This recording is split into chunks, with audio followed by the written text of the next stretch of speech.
Eight, 7, 6, 5, 4, 3, 2, 1, 0. ஆமா, யார் இங்க அறிவழகன்? நீதானா? நான் கேக்குற கேள்விகளுக்கு தெரியும் தெரியாதுன்னு பதில் சொல். பகலில் நட்சத்திரம் தெரியுமா? தெரியாது சார். நீங்க எவ்வளவு கேள்வி கேட்டீங்க? எல்லாத்துக்கும் தெரியாது தெரியாதுன்னு சொன்னானே தவிர ஒரு கேள்விக்காவது தெரியும்னு சொன்னானா சார்?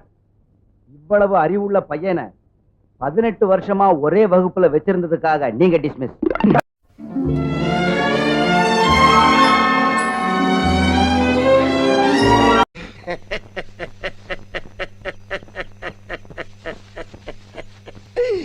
ஐயோ ஐயோ.